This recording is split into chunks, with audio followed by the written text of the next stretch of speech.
ሁላችንም የሆነ ጓደኛ ይኖረናል። አብረን ኃጢያት እንሰራለን፣ አብረን ግን ንስሐ አንገባ። አብረን እንጠጣለን፣ አብረን እንሰክራለን። ና እንጠጣ፣ ና መንዝር፣ ና እንጨፍር፣ ና እንስከር የሚል ጓደኛ አለ። ና ንስሐ እንግባ የሚል ግን የለም። ድንቅ ጸሎት ከወንበዴ የተገኘ የማይመስል ለኛ ለወንበዴዎቹ የሚጠቅም ትልቅ ጸሎት ነው የጸለየው። ክርስቶስ ምን ያህል እንደተገረፈ ነግሬያቸዋለሁ። የቆሰለ ሰው ይሰደባል ወይ? እንደዛ ስቃይ ላይ ያለ ይሰደባል ወይ? የወጣቶች ጸሎት ብዙ ጊዜ ከጋብቻ ጋር የተያዘ ነው አይደለም? አዎ፣ አንድ ወጣት ይመጣና አንዲትን ሴት ይወዳል። እንደው ጌታ ሆይ መድኃኒዓለም እቺን ልጅ እጄ ካስገባ የዛሬ ዓመት ድባብ ነው የምሰጠው ይላል። ተስሎ ሄዶ ሳምንት ሳይሞላ ይመጣና ጌታ ሆይ እቺኛዋን ተዋትና እንዴ ማመልከቻ እንኳን እኮ ሽርዝ ድልስ ሲበዛው ሪጀክት ይደረጋል። እንኳን ጸሎት ማለት አቋም የለንም። አስበኝ፣ በመንግስት በመጣ ጊዜ አስበኝ። ስራዬን እንዳታስብብኝ፣ እኔን ግን አስበኝ። ኃጢአቴን እንዳታስታውሰው፣ እኔን ግን አስታውሰኝ። መንገደኛ እንኳን አብሮ ሲሄድ አብሮት የሄደውን ሰው ያስታውስ የለ ወይ? በመስቀል መንገድ ላይ አብሬ ሄድኩት፣ እኔን አደራ አስበኝ። ስራዬን እንዳታስበው። ስራዬ የሚጠቅም አይደለም፣ ገደል የሚከት ነው፣ የሚያስኮንን ነው፣ ለመንግስት የሚያበቃ አይደለም። እኔን ግን አስበኝ። ካጠገብህ አልነበርኩ? ለመነ ወንበዴ። በጣም ድንቅ ጸሎት። ክርስቶስ ከማንም ይምጣ በትትና የሚጸለይ ጸሎት ይሰማል አይሰማም? ይሰማል። አንተ ደግሞ አሁን በመንግስት አስበህ ስትል አታፍርም? ምን ስትሰራ ከርመሃል አለም። ትሁት ልብ ያለው ሰው ሲለምነው ይሰማል እግዚአብሔር። በትህትና ሆነ። አሁን የወንበዴ ዛሬ ገነት ልግባ ቢል ኖሮ ምኑ ትዕቢተኛ ነው ያስብላል። እሱ ምንድነው ያለው? በትንሣኤ ዘጉባኤ ሁሉን ስታስነሳ እኔንም መቼስ አትተወኝም፣ እኔንም አብረህ ስታስነሳይ ያኔ አስታውሰኝ ነው ያለው። ዛሬ ከኔ ጋር ቤት ትሆናለህ፣ በገነት ትሆናለህ። ይህን ወንበዴ የተቀበለ አምላክ ይቀበለን። የሚገርማችሁ ወንበዴው ገድሉ ብዙ ነው። በጣም አስገራሚ ሰው ነው። ጌታ ሆይ ብሎ ጌትነቱን፣ በመንግስት ብሎ መንግስቱን፣ በመጣ ጊዜ ብሎ ምጽአቱን፣ አስበኝ ብሎ ምህረቱን ጠየቀ። ይህ ብቻ አይደለም። በግራ ያለው ጓደኛው አብሮት ሲሰርቅ ሲበድል የነበረ ሰው ክርስቶስን ተሳደበ። በቀረው ሰዓት ሰደበው። እስቲ እግዚአብሔር ያሳያችሁ። ክርስቶስ ምን ያህል እንደተገረፈ ነግሬያቸዋል። የቆሰለ ሰው ይሰደባል ወይ? እንደዛ ስቃይ ላይ ያለ ይሰደባል ወይ? ተሳለቀበት። ራስህን አድን። እኔ በቤተ ክርስቲያን መከራ የሚሳለቁ ሰዎች ነው የሚመስለኝ። ይህ ሰውዬ የግራ ወንበዴዎች አሉ። አብያተ ክርስቲያናት ሲቃጠሉ፣ ምዕመናን ሲገደሉ ይበላቸው የሚሉ ሰዎች ማለት ይበላቸው። ራስህን አድን። አንተ ክርስቶስ አይደለህ? ሙት የምታስነሳ፣ ድውይ የምትፈውስ እስቲ እንይ የሚሉ ማለት ክርስቶስን ዓርብ ዕለት ያልሰደበው አለ መሰላችሁ? እኔ ከሁሉም ይገርሙኝ መንገድ ኃላፊዎች ሰድበውታል። በዛ ጋር ሲያልፉ ሰድበውት ያለፏል። አያውቁትም እኮ ግን የሁሉ ሰው የሰደበው መቼስ የሆነ ችግር ቢኖርበት ነው ብለው ስድብ አዋጥተው ሄዱ ሰዎች። ስድብ ከማዋጣት ይጠብቃችሁ። እኛ ቢሆን የጻፍነው አባታችን እንጀራችን ውስጥ ብለን ነው የምንጀምረው። መጀመሪያ ሆዴን ነው፣ ስጋዊ ነው ልመናችን። ይህ ወንበዴ ግን አስቀድማችሁ ጽድቁን መንግስቱን እሹ ነው ያለው። እስቲ መቼ ነው ስዕለት ሲሳል ለንስሐ አብቃኝ ብዬ ተስዬ ነበር የሚል ስለት ሰምታችሁ? ለቁርባን አብቃኝ የሚል ስለት፣ የቤተ ክርስቲያንን መከራ አቁምልኝ የሚል ስለት፣ እስቲ በቃችሁ በለን የሚል ስለት። እዚህ ያለ ሰው ንስሐ ቢገባ ጸጥ እንደሚል ታውቃላችሁ ማዕበሉ። እዚህ ያለው ሰው ብቻ ንስሐ ቢገባ ማረኝ ቢል ዝም ብሎ የውሸት አረ ግን ንስሐ መግባትም አንፈልግም። ለምን? እምንሰራው የቀረ ብዙ ኃጢአት አለ። ብዙዎቻችን በነገራችን ላይ ንስሐ እንዳንገባ የሚያደርገን ያለፈው ኃጢአታችን አይደለም፣ ለወደፊት ልንሰራ ያሰብናቸው ኃጢአቶች ናቸው። እቅዶቻችን ናቸው ያስፈሩን። ገና የቀረ ፕላን አለን። ስለዚህ አይቀስ ብዬ በኋላ ገባለው እንድንል ያደረገን ገና ከኃጢአት ፍቅር ስላልተላቀቅ ነው። አምላካችን ያላቀን። በመንግስት በመጣ ጊዜ ምን በለኝ አለ? አስበኝ። ዛሬ ከኔ ጋር በየት ትሆናለህ አለው? በገነት ትሆናለህ አለው። ይህ ወንበዴ 10 ደቂቃ ባልሞላች ጊዜ ውስጥ ነው ክርስቶስን አናግሮ ንስሐ ገብቶ ገነት የገባው። እኛ ጊዜ የለኝም ወደ እግዚአብሔር ለመመለስ እንላለን። ሰበብ ምን ቢዚ ብትሆን፣ በስራ በትምህርት በማህበራዊ ህይወት ብትወጠሩ ከዚህ ወንበዴ በላይ አልተቸነከራችሁ። ሰበብ የለንም። ይህ ወንበዴ በደቂቃ ምህረት እንዳገኘ ተመለሱ እንጂ እግዚአብሔር ወደ ሁላችን ይመለሳል። ጌታችን እኮ ከሚስማር በላይ የወጉ ሐዘኖች አሉት። ዓርብ ዕለት ታውቃላችሁ። የእመቤታችን እንባ ራሱ ለቅሶ ነው። ስድቡ፣ ጥላቸው፣ ክህደቱ ሐዋርያቱ ጥለውት ሄዳቸው እና የወንበዴ በግራ ያለው ሰደበው። የቀኝ ወንበዴ ግን ምን አለ? አንተ እንደዚህ አይነት ፍርድ ላይ ያለ እግዚአብሔርን አትፈራ? እኛስ ስላደረግነው የሚገባንን እንቀበላለን። ይህ ግን ምንም ክፋትን አላደረገም። ጓደኛውን መከረው። አንተ በእግዚአብሔር እጅ ተይዘ ልትሞት ደቂቃ ቀርቶ እግዚአብሔርን አትፈራውም ወይ አለ። የጥበብ መጀመሪያ ምን ይስበከው ከዚህ በላይ? የጥበብን መጀመሪያ ነገረው። እግዚአብሔርን ፍራ እንጂ አትፈራም ወይ ብሎ መከረው። አብረው ነው ኃጢአት የሰሩት። ይሄ ንስሐ ገብቶ በመንግስት አስበይ ብሎ ገነት ገባ። ያ ግን በቀረችው ዕድሜ እስከ ዛሬ ኃጢአት የነበረው የምግባር ችግር ነው፣ የክህደት ጨምሮበት የሃይማኖት ችግር አድርጎት ተኮነነ። ሁላችንም የሆነ ጓደኛ ይኖረናል። አብረን ኃጢአት እንሰራለን፣ አብረን ግን ንስሐ እንገባ። አብረን እንጠጣለን፣ አብረን እንሰክራለን። ና እንጠጣ፣ ና እናመንዝር፣ ና እንጨፍር፣ ና እንስከር የሚል ጓደኛ አለ። ና ንስሐ እንግባ የሚል ግን የለም። አብሮ መበደል እንጂ አብሮ ይቅር በለን ማለት እኮ አንችልም። ጓደኛ ማለት ለኃጢአት የሚጠራህ አይደለም፣ ለንስሐ የሚጠራህ ነው። ይህ ወንበዴ ከጎኑ ያለውን አብሮት የተሰቀለውን ጓደኛውን እግዚአብሔርን ፍራ እንጂ ብሎ መከረው። አንድ ሁለት፣ እኛ ስላደረግነው የሚገባንን እንቀበላለናል።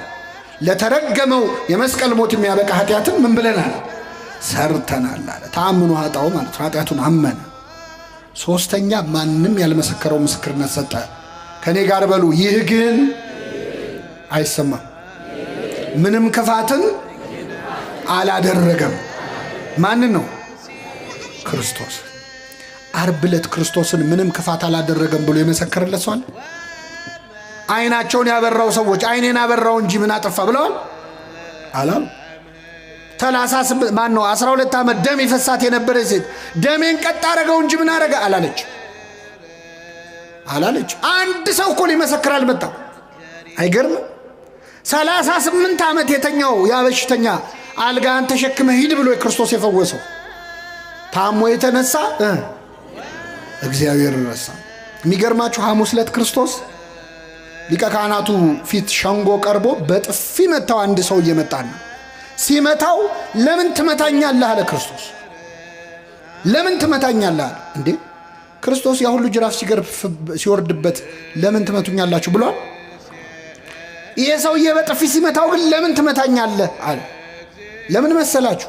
መጥቶ የመታው ሰው 38 ዓመት ከተኛበት አልጋ ያዳነው ሰው ነበር። ስለዚህ ክርስቶስ ያመመው ጥፊው አይደለም፣ ባዳነው ሰው እጅ መመታቱ ነው። ጥፊው አይደለም ያመመው። ክፉ ተናግሬ ከሆነ ስለ ክፉ መስክርብኝ፣ አልጋህን ተሸክመ ሂድ ከማለት ውጭ ምን ክፉ ቃል ተናግሬ ያለው? መልካም ተናግሬ ከሆነ ግን ስለምን ትመታኛለህ? አምላካችንን በኃጢአት ከመምታት ይሰውረን በእውነት። አዎ እሾህ ደፋ ሲባል እሾህ ይመስላችኋል? ጌታችን የደፋው እሾህ የተባለው ምንድን ነው? ኃጢአት እኮ ነው። አዎ እሾህም ማነቀው የሚለውን ሲተረጉም ወንጌል ምን ይላል? የባለጸግነት ምኞት፣ የዚህ ዓለም ምኞት ነው ይላል። ኃጢአት ነው። ስለዚህ ክርስቶስ እሾህ ሆኖ የወጋው በአዳም ምክንያት ምድር ካንተ የተነሳ ምንን ታበቅላለች? እሾህን የተባለውን እሾህ ክርስቶስ ዘውድ አድርጎ ደፋው። ጌታችን የደፋው የኔና የናንተን ኃጢአት ቤት ተሸከሙ። ስለዚህ ዛሬ ኃጢአት ስንጨምር እሾህ ነው እየጨመርንበት ያለው። ወረና ወደ ጌታው ጸለየ። ጌታው በመንግስት በመጣ ጊዜ ምን በለኝ አስበኝ። ምን አይነት ሰው ነው? አድነኝ እንኳን አላለም። ከመስቀሉ አውርደኝ፣ ችንካሬን ንቀለው አላለም። ችንካሬን አትንቀለው፣ ኃጢአቴን ግን ንቀለው። ኃጢአቴን ንቀልልኝ፣ ቁስሌን አትፈውሰው፣ ስርየት ግን ስጠኝ። ወደ ምድር አትመልሰኝ፣ ምድር ላይ ዕድሜን አትጨምረው፣ የሰማዩን አቅናልኝ፣ አስተካክልልኝ። አስቀድማችሁ ጽድቁንና መንግስቱን ፈልጉ፣ ሌላ ሁሉ ምን ይልላችኋል? ይጨመርላችሁ። ገብቶታል ሊሆን በዴ ምን አይነት ሰው ነው በእውነት። አስገራሚ ጸሎት ጸለየ። ይህን ጊዜ ጌታ ምን አለው? እውነት እልሃለሁ ዛሬ ከኔ ጋር በገነት ትሆናለህ አለው። ጥያቄውና መልሱ አይገናኝም። ወንበዴ የጠየቀው ምንድን ነው? በመንግስት በመጣ ጊዜ ምን በለኝ። ክርስቶስ የመለሰው በመንግስቴ በመጣው ጊዜ አስብሃለሁ አይደለም። መቼ ነው ያለው? አይሰማም። ዛሬ ከኔ ጋር በገነት ትሆናለህ አለው። በጣም ይገርማል ቸርነቱ። አንድን ወንበዴ ገነት አስገባው። አንድን ወንበዴ። ስንት እኮ ቅዱሳን ሲኦል ውስጥ ቁጭ ብለው ካሁን መጥቶ ከሲኦል ያወጣናል ብለው እየጠበቁት እኮ ነው 5000 ዓመት ሙሉ። አንዱን ወንበዴ አስቀድሞ አስገባው። ጻድቃን ቁጭ ብለው ወንበዴውን አስቀደሙ። አቤት! አሁን ይሄ ታሪክ የተጻፈው ታምረ ማርያም ላይ ቢሆን ኖሮ ሰዎች ተረት ነው ይሉን ነበር። እንደው እናንተ አታፍሩም? እንደው በቃ እናንተ ተረት አያልቅ ብላችሁ ወንበዴ ገነት ገባ ትላላችሁ አታፍሩም ይሉን ነበር። ይህን ታሪክ ከገድል ከድርሳን ሰውሮ ወንጌል ላይ ያጻፈ አምላክ ስሙ የተመሰገነ ይሁን። ወንጌል ላይ ባይጻፍ ምን እንደሚሉን እናውቃል። እንዴት እስቲ አታፍሩም? አሁን አንድ ወንበዴ ገነት ገባ ስትሉ እኛ ልናፍር እንችላለን። እግዚአብሔር ግን አላፈረበትም፣ አስገባው። ከፈለገ በገንዘቡ የፈለገውን ማድረግ ይችላል አይችል?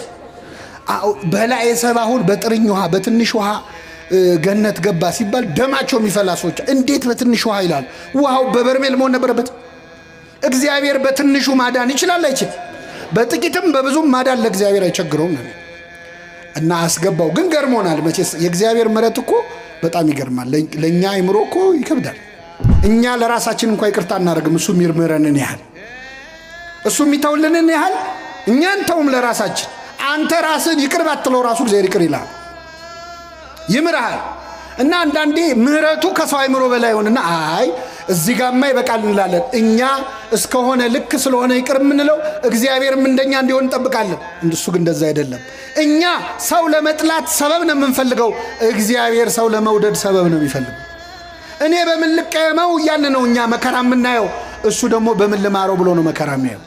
እንደውም አንዱ ባለቅኔ ምን አሉ መሰላቸው? ይሄ ሰው የእድሜው ሙሉ ወንበዴ ነው አይደለ? ብዙ ነገር ሲሰርቅ ነው የኖረው። ባለቀ ሰዓት ምንድነው የሰረቀው ካላችሁ ገነትን። ምንን ሰረቀ? እዛው መስቀል ላይ። አይገርምም? እንደ ወንበዴ ነገር እኮ እዛ ጨረሰ። ኪሩብ እዛ ሰይፍ ይዞ ገነትን ይጠብቃል። እሱ ከባለቤቱ ጋር ተነጋግሮ ቁልፍ ተቀብሎ መጣ። ሲያየው ደነቀው። ግብረ ሕማማት ሲነበብ ሰምታችኋል? ቅዱስ ያዕቆብ ዘስሩግ እንዴት አድርጎ እንደጻፈው። አንተ ማነ አብርሃም ነህ እንዲህ ያለው ሲያየው፣ ያ እንግዳ ተቀባዩ አብርሃም ነው ወይ? ማ እኔ አለ የቀኝ ወንበዴ። እኔ እንግዳ ልቀበል፣ እንግዳ ካገኘው ሳልዘርፍ አልሸኝም አለ። እንግዲያው አንተማ ዳዊት ነህ፣ አንተማ ገሌ ነህ እያለ የጻድቃንን ስም ጠራለት፣ ደረደረለት። አይደለውም። ታዲያ ማን? እኔ ወንበዴ ነኝ፣ ሌባ ነኝ፣ ቀማኛ ነኝ። እንዴት መጣህ እዚህ? የእሳቱን ባህር እንዴት ተሻግረ መጣህ አለው። የክርስቶስን የደሙን ማህተም ሲያሳየው በልና ግባ አለው። የደሙን ማህተም ይዘን የማናልፈው በር አለ? የለም። አስገባው። ስጋውን ደሙን ተቀበሉ የሚባለው ለዚህ ነው። ስጋውና ደሙን ተቀብለን የማናልፈው በር የለም። ስጋዬን የሚበላ ደሜን የሚጠጣ ምን አለው ብሏል ክርስቶስ። ስጋውን ደሙን ተቀብለን የማንገባበት በር የለም። ገባ ወንበዴ እና አስደናቂ ምሕረት ለዚህ ወንበዴ አደረገለት። ልመናውና መልሱ ግን የተለያየ ነው። ዛሬ ከኔ ጋር ቤት ትሆናለህ። እግዚአብሔር ጥቂት ሲለምኑት ብዙ የሚሰጥ አምላክ ነው። በዕለተ ዓርብ ደግሞ ከሁለት ወንበዴዎች መሃል ተቆጥሮ እኛን ከጻድቃን ጋር አምላካችን ሊደምረን እሱ ከኃጢአተኞች ጋር ተቆጥሯል። ስለኛ ከኃጥአን ጋር የተቆጠረ አምላካችን እኛን ከጻድቃን ጋር ለመቆጠር ያብቃል። ክርስቶስ ስለኛ ተሰቅሏል፣ እርሱ ስለኔ ተሰቀሉ አላለም። ስለኛ ሞቷል፣ እርሱ ስለኔ ሙቱልኝ አላለም። እኔ ሞቻለሁ፣ እናንተ ለኔ ኑሩ ነው ያለው ክርስቶስ። እኔ ስለናንተ ከኃጢአተኞች ጋር ተቆጥሬያለሁ፣ እስቲ እናንተ ለኔ ብላችሁ ከኃጢአተኞች ቁጥር ውጡ ነው ያለው። እሱ ከሰካራሞች ጋር ተቆጥሯል፣ እናንተ ከስካር ውጡ። እሱ ከዘማውያን ጋር አብሮ በልቷል ጠጥቷል፣ እስቲ እናንተ ከዝሙት ለኔ ብላችሁ ውጡ ነው ያለው እንጂ ሞቻለሁና ሙቱልኝ አላለም። ተሰቅያለሁና ተሰቀሉ አላለም። ስጋን ከክፉ ምኞቱና መሻቱ ጋር ስቀሉት ነው ያለው ቅዱስ ጳውሎስ እንዳለው ማለት። ሰሎሞን ጸሎት ጸለየ። ይገርማቸዋል። መጣና መቅደሱን ሰርቶ ተንበረከከ። ምን ብሎ ጸለየ መሰላችሁ? እንደው ጌታ ወይ ሌላ አይደለም ጥበብንና ማስተዋልን ስጠኝ አለ። ሲለው ምን አለ እግዚአብሔር? ሀብት አልለመንከኝም፣ ዝና አልለመንከኝም፣ ወይም ደግሞ ጠላቶቼን ድል የምነሳበት ኃይል ስጠኝ አላልክም። አንተ የለመንከው ጥበብና ማስተዋልን ስለሆነ ሀብቱንም ዝናውንም ድል መንሳቱንም ጨምሬ ሰጥቻለሁ አለ። እግዚአብሔር ትንሽ ሲለምኑት ልመናው ደስ ካለው ያለመንከውን ይጨምርልሃል። አንዳንድ ነገር ከማይጠበቅበት አቅጣጫ ይሰማል እኮ አይደል? ከማንገምተው እና ይህ ወንበዴ እስከ ዛሬ ቅዳሴ አድርገን የምንቀድሰው ጸሎት ነው የጸለየው። ተዘከረነ እግዚኦ በውስጥከ ብላ ቤተክርስቲያናችን ይህንን ድንቅ ጸሎት ቅዳሴዋ ላይ እስክታስገባው ድረስ ለምን የሰራ ጸሎት ነዋ። አንድን ወንበዴ ለገነት ያበቃ ጸሎት ነዋ። ስለዚህ ለወንበዴ ልጆቼ ይጠቅማቸዋል ብላ ቤተክርስቲያን ቅዳሴዋ ላይ እስክታስገባው ድረስ የደረሰ ድንቅ ጸሎት ጸለየ። ጌታ ሆይ በመንግሥትህ በመጣ ጊዜ ምን በለኝ አስበኝ አለ። ቃሉ ተደጋጋሚ ስለሆነ ስለሚነገር አዲስ ነገር ያለው አይመስለንም። እስቲ ከኔ ጋር በሉ ጌታ ሆይ ምን ሆይ? አዎ እንግዲህ ጌታ ሆይ ክርስቶስን የማይለው የለም። እንደውም ከመብዛቱ የተነሳ ጌታ ሆይ የሚለኝ መንግስቴን ምን አይለው እስኪል ድረስ ብዙዎች ጌታ ሆይ ብለውታል። ይህ ወንበዴ ግን ጌታ ሆይ ብሎ ክርስቶስን የጠራው በዕለተ ዓርብ ነበረ። ዓርብ ዕለት ክርስቶስን ጌታ ሆይ ብሎ የጠራው ሰው የለም። ሌላ ቀን አሳና እንጀራ አበርክቶ ሲያበላቸው በልተው ሲጠግቡ ጌታ ሆይ እንዴት ዋልክ ያሉት በጣም ብዙዎች አሉ። ሙት ሲያስነሳ፣ ድውይ ሲፈውስ፣ ሽባውን ሲተረትር አይተው ጌታ ሆይ ያሉት ብዙ አሉ። የደስታው ቀን ማለት የስቃዩ ቀን የመከራው ቀን ግን በዓርብ ዕለት ማን ነው ክርስቶስን ጌታ ሆይ ብሎ አክብሮ የጠራው? ዓርብ ዕለት ጌታ ሆይ ያሉት እነማን እንደሆኑ ታውቃላችሁ? በጥፊ የመቱት የሮም ወታደሮች ናቸው። ጨርቅ አምጥተው ፊቱን አለበሱት፣ በጥፊ መቱትና ጌታ ሆይ ማን ነው የመታህ ትንቢት ተናገር አሉት ይላል። የመዋረድ ቀን ነበረ ዓርብ ዕለት። ባለቅኔው አልቦ ዘመድ ጊዜ ተዋርዶ ብለዋል። በመዋረድ ቀን ዘመድ የለም፣ ክርስቶስ ብቻውን ነበረ። በስቃይ ቀን ማን አብሮት አለ? በመከራ ቀን አብረውት የዋሉ በዋለበት ውለው ባደረበት አድረው የቃሉን ትምህርት የእጁን ታምራት ያዩ አሳ እንጀራ ሲያበረክት የበሉ የጠጡ ሐዋርያቱ እኮ ከዮሐንስ በቀር እግሬ አውጪኝ ብለው ነው የሸሹት። ብቻውን ነበረ ጌታ፣ ዘመድ አልነበረውም። የመከራ ቀን ማን ከሱ ጎን መታየት ይፈልጋል? ደብረ ታቦር ጌታ ሆይ በዚህ መሆን ለኛ መልካም ነው ያሉነ ጴጥሮስ፣ ቀራንዮ ላይ ግን በዚህ መሆን ለኛ መልካም ነው አላሉ። ሸሽተዋል፣ አመልጠዋል። ክርስትና በደስታ ቀን መገኘት ብቻ አይደለም፣ በቀራንዮ ቀን መገኘት ነው። በስቃይ ጊዜ መገኘት ነው። በተገረፈ ቀን መገኘት ነው። ንግስ ላይ መገኘት ብቻ አይደለም። ማመስገን፣ መዘመር፣ ከበሮ መምታት፣ እልል ማለት ብቻ አይደለም። የሐዘኑንም ቀን መካፈል ያስፈልጋል። አሁን ቤተክርስቲያን የሐዘን ጊዜ ላይ ነው ያለችው ነው አይደለም? ምእመናን አሁን እኛ እዚህ ተረጋግተን ቃሉን በምንሰማበት በዚህ ቅጽበት ካሁን ምን መጣ እያሉ እየተጨነቁ ያሉ ክርስቲያኖች አሉ። ካሁን ምን መጣ እያሉ እኛ የዛሬ 2000 ዓመት ስለተሰደደችው እመቤታችን አይደል የማህሌት ምን ቆሙ እንደርሱ ከማሐዘን ወተሰዶ እያልን እንደርሷ ያለ ስደት መከራ የደረሰበት እያልን እንዘምራለን። ስዕሏን ይዘን ሕፃን ታቅፈው መከራ የተቀበሉ እናቶች ግን እዚሁ ሀገራችን አሉ። ልጆቻቸው እጃቸው ላይ መከራ የተቀበሉ። የዚህ ቀን ነው እውነተኛ ክርስቲያን የሚታየው። ዮሐንስን ሆኖ ለመገኘት አምላካችን በቸርነቱ ይርዳል እና በዛ በስቃይ ዕለት ጌታ ሆይ ያለ ወንበዴው በመንግስትህ በመጣህ ጊዜ ምን በለኝ አስበኝ። በመንግስት በመጣህ ጊዜ አስበኝ አለው። ጌታ ሆይስ እሺ በመንግስት የሚለው ደግሞ በጣም ይገርማል። በመንግስት ማለት ምን ማለት ነው? አንተ ንጉሥ ነህ፣ የራስ ግዛት ያለህ ነህ። የራስ ግዛት ያለህ ነህ። እንዴ ክርስቶስን ሲያየው ንጉሥ መስሎት ተምታቶበት ነው? አይደለም። ዘውድ ደፍቶ አይደለም ያየው። ምን ደፍቶ ነው ያየው? መልሱልኝ። የሸዋ አክሊል ደፍቶ ነው ያየው። እንደ ነገስታት ጠጅ ሲጠጣ አይደለም ያየው። ሐሞት ነው ሲጠጣ ያየው ክርስቶስ። በበትር ሲደበደብ ነው ያየው። ግን አጠገቡ ያለው መሆኑን አወቀ። ከዚህች ቤተ ክርስቲያን ጻድቆ ነው ለመመለስ ያውቃል። አይገርምም? ኃጢአተኛ ሆኖ ገብቶ ምን ሆኖ ተመለሰ። አሁን እኔ እሱን አይደለም የፈለኩት። ጌታ ሆይ ጻድቅ አድርገኝ ብሎ ጸልዮአል። እኔ ጸልየው ምንድን ነው ያለው? እኔን ኃጢአተኛውን ምን በለኝ ማረኝ። እሱ ምህረት ነው የለመነው። አረ ምህረት ብቻ አይበቃህም አንተ ጻድቅ አድርጌሃለሁ። እግዚአብሔር ትንሽ ሲለምኑት ብዙ ይሰጣል። እግዚአብሔር ጸሎታችንን አስተካክሎ ይስማል። አሁን እኮ በእውነት እግዚአብሔር አቅንቶት ካልሆነ የኛ ጸሎት ነው። እየሰማችሁ ነው? ሲጀመር የኛ ጸሎት አንደኛ አባታችን ሆይ መቼ ጀመረን ከመቼው እንዳለቀ ገርሟቸው ያውቃል። ብን ያለ ጸሎት ነው። ወይ ትኩረት የለው ወይ ተመስጦ የለው።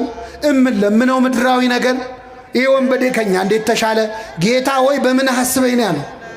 በምን እኛ ምን ለምነው መንግስቱን ነው ወይ? እስቲ ዛሬ ጸልየ ነው የምንሄደው ጸሎት ስንገባ ጸልየን የገባው ጸሎት መንግስቱን ነው? እንደው አደራህን የመንግስትህን ነገር ብለናል። ምድራዊ ነገር እኮ ነው ልመናችን።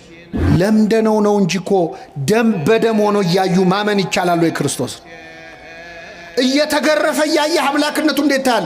ሙት ሲያስነሳ እኮ አይደለም ያየው ወንበዴ። ድውይ ሲፈውስ አይደለም እሱ ቢሆን ኖሮ ቀላል ነው። ሲያበላ ሲያጠጣ አይደለም እንዴ? ያበላ ያጠጣ ቀን እኮ ክርስቶስ አሳና እንጀራ አበርክቶ ያበላቸው ሰዎች ካላነገስን ብለውት እኮ ሸሽቶ ተራራ ላይ ወጥቶ እንዳመለጠ ታውቃላችሁ። አመለጠ ክርስቶስ። እናንግስ ብለውት ለምንድን ነው? ስለጠገቡ ነው አለ ሆዳቸው። ሆዳቸው ሲሞላ ንጉሳችን አንተ ነህ ብለው በግድ ሊያነግሱት ነበር። 2 ቀን ሙሉ ፈለጉት ይላል። ከኔ ጋር ናችሁ? ስንት ቀን ሙሉ? በጀልባ ሁሉ ምናልባት የብስ ላይ ላይኖር ይችላል፣ ባህር ላይ ካለ ብለው በጀልባ ፈለጉት ይላል። ለሆዱ ሲሆን እግዚአብሔርን የማይፈልግ ማን አለ? ለሆዱ ሲሆን ከዛ አገኙት። መምህሮ የት ከረም ካሉት ይላል። አዎ ስለበላችሁና ስለጠገባችሁ የፈለጋችሁ ነው ያላችሁ ጌታ። ይህ ወንበዴ ግን በክርስቶስ ያመነው ተገርፎ እያየው ነው። ፊቱን ውበቱን አይቶ አይደለም። አንዳንድ ሰዎች የክርስቶስን መልኩን አይቶ ያመኑ ሰዎች አሉ። የወደዱት ፊቱን ለማየት ከሰው ልጆች ይልቅ መልኩ ያማረ ነው እንዳለ ነብይ እግዚአብሔር ዳዊት ፊቱ ስለሚያምር ሊያዩት የመጡ ሰዎች አሉ። ዓርብ ዕለት እኮ ክርስቶስ እንኳን ውበት መልክ የለውም፣ መልክና ውበት የለውም ነው ያለው ነብዩ። ምንና ምን የለውም? ውበቱን ተውት፣ መልክ የለውም። አይኑ የቱጋ አፍንጫ የቱጋ እንዳለ ማወቅ እስከማይቻል ፊቱ በደም ተለውሷል። ዓርብ ዕለት የሚያየው ሰው የሚያየው የተሰቀለ ስጋ ነው። ታውቃላችሁ? የተሰቀለ ስጋ ነው የሚያየው። ለማየት እንኳን ያሰቅቅ ነበር። ወደ እሱ አቅጣጫ ማየት ይጨንቅ ነበር። እንደዛ እየተሰቃየ አይቶ ግን አመነበት። የቀኝ ወንበዴ አምላክ መሆኑን አወቀ። ንጉሥ ነህ አለ። በመንግስት አለ። በመንግስት ብቻ አይደለም፣ በመጣህ ጊዜ አስበኝ። ምን ባልክ ጊዜ? ምን ማለት ነው? አሁን እንደማይ ሞታ አትቀርም፣ ከሞት ትነሳለህ። ተነስታ አትቀርም፣ ወደ ሰማይ አርጋ አትቀርም፣ ዳግም ልትፈርድ በመጣህ ጊዜ። አይገርማችሁ? አጠገቡ ያለው ሞቶ እንደማይቀር ከሞት ተነስቶ እንደሚያርግ አርጎ እንደማይቀር እንደሚመጣ ሊፈርድ እንደሚመለስ አውቋል ወንበዴው። በምን አወቀ? ኢትዮጵያዊ ሊቅ ቅዱስ ያሬድ ዛሬ አባቶቻችን ሲያዜሙት የነበረው ፈያታዊ ዘየማን መኑ ማሐረከ ታይምር ዘንተ፣ የቀኝ ወንበዴ ይህንን እንድታውቅ ማን ነው ያስተማረ? የት ነው የተማርከው? አጠገቤ ያለው ንጉሥ መሆኑን በምን አወቅ? ምጽአቱን ማን ነገረ ብሎ ቅዱስ ያሬድ ይጠይቀዋል። ከዛ ራሱ ቅዱስ ያሬድ በመንፈስ ቅዱስ ተቃኝቶ ራሱ ይመልሳል። ነቢያትን አልተከተልኩም፣ ነቢያት አላስተማሩኝም፣ ሐዋርያትም አልሰበኩኝም፣ ፀሐይ ጠቅሳ ጠራችኝ፣ እሷን ባየው ጊዜ አመንኩኝ ይላል። ይህንን ወንበዴ የመለሰችው ማን ነበረች? ፀሐይን። ፀሐይ ጨለመ፣ ጨረቃ ደም መሰለ፣ ከዋክብት ረገፉ። ያኔ የፀሐይ አምላክ አጠገቡ እንዳለ አወቅ። ፀሐይን አይቶ የወንበዴ ተመለሰ። በፀሐይ ስብከት ንስሐ ገባ። እኛ ስንት ስብከት ሰምተናል? ምን እስቲ ንገሩኝ፣ ስንት ስብከት ሰምተናል? አዎ ተመለስ ያለው ፀሐይ አይቶ ይመለሳል። ተመለስ ያለው መመለስ ያቃተው ደግሞ 30 ስብከት ሰምቶ ያወዳድራል። የዛሬው ጥሩ ነው ይላል። ጴጥሮስ ዶሮ ሲጮ ሰምቶ ነው ንስሐ የገባው። ምን ሲጮ? እኛ ስንት ዶሮ ሲጮ ሰማን? እኛ ብንሆን አርደን እንበላው ነበር አይደል? እና ወንበዴው ተመለሰ። ይህን ወንበዴ የመለሰው ፀሐይ ብቻ ነበረች ይላል ቅዱስ ያሬድ። አረ የለም ይላል ቅዱስ ዮሐንስ አፈወርቅ ደግሞ አይመስለኝም፣ ፀሐይ ብቻ አትመስለኝም። ክርስቶስ እዛው መስቀል ላይ የተናገረው ንግግር ሳይሆን አይቀርም የዚህን ወንበዴ ልቡን የሰበረው። ምን ብሎ ተናገረ? የሚያደርጉትን አያውቁምና ምን በላቸው? ይቅር በላቸው። ገና ሚስማሩ ከእጁ ሳይወጣ እኮ ነው። ገና ችንካሩ ልቡ ድረስ እያመመው የሚያደርጉትን አያውቁምና ይቅር በላቸው ሲል ሲሰማ ይህ ወንበዴ በክርስቶስ ርኅራኄ ውስጥ በክርስቶስ ፍቅር ውስጥ የሱ ጭካኔ ጎልቶ ታየ። ስለዚህ ምን አለ? ጌታ ሆይ በመንግስት ምን በለኝ አስበኛል። ኢትዮጵያዊ ሊቅ አባ ጊዮርጊስ ዘጋስጫ ደግሞ የለም ይህንን ወንበዴ ፀሐይም የጌታ ንግግር ማይምለኝ ከጌታ አጠገብ አይደል የተሰቀለው? ምናልባት የክርስቶስ ጥላው የመስቀሉ ጥላ እሱ ላይ አርፎበት ሳይሆን አይቀርም የዚህ ወንበዴ ልብ የተመለሰው ይላል። ጌታችን በእውነት በሁላችን ላይ ጥላውን ያሳርፍብን። አዎ የጴጥሮስ ጥላ ይፈውስ የለ የክርስቶስ ጥላ ምናልባት ልቡን ሳይመልሱ አይቀርም። ለምንድነው የሁሉ የሚያደንቁት ሊቃውንቱ እንደው ምን እንዴት ሊያቅ ቻለ የሚሉት የጸለዩ ጸሎት ተራ ጸሎት ስላልሆነ ነው። ጌታ ሆይ በመንግስት በመጣ ጊዜ ምን በለኝ አስበኝ። ድንቅ ጸሎት ከወንበዴ የተገኘ የማይመስል ለኛ ለወንበዴዎቹ የሚጠቅም ትልቅ ጸሎት ነው። የኛ ንስሐ የማያስተካክለው ነገር የለም። ጸሎታችንን አርትቶ ስለሚሰማ ማለት ነው። አንድ አባት ያደረጉት ልንገራችሁና አበቃለሁ። ጸሎት ብዙ ጊዜኛ ምን ጸልየው ጸሎት የማይሰማበት አንዱ ምክንያት እግዚአብሔር ስለሚወደን ነው። እስኪ በሉ እግዚአብሔር ምን ስለሚል ነው? ለምን መሰላችሁ? አሁን እዚህ መሃል ወላጆች አላችሁ። ልጃችሁ እንደው ቤት ውስጥ አይጥ አስቸግሯችሁ ላይጥ ብላችሁ የገዛችሁት መርዝ ቢኖር ይህንን መርዝ በዳቦ አርጌ ካልበላው ብሎ ልጁ ቢያለቅስ ወይ ልጄ ለምን ጓጉቶ ይቀራል ብላችሁ ተሰጥቶታል? ቢያለቅስስ አለቀሰው ተሰጥቶታላችሁ? እንገርፈዋለን እንጂ አንሰጠው። ለምን? ልጃችን ስለሆነ። እግዚአብሔር አባት ነው። ስንት ክፉ ነገር ለምን ነው ይገርማችኋል። ስንት ነገር የማይጠቅመን ክፉ ነገር ለምን ነው። ሲጀመር አቋምም የለንም እኛ እኮ ስንጸልይ ታውቃላችሁ። ዛሬ በአብዛኛው የማየው ወጣቶች ነው። የወጣቶች ጸሎት ብዙ ጊዜ ከጋብቻ ጋር የተያዘ ነው አይደለም?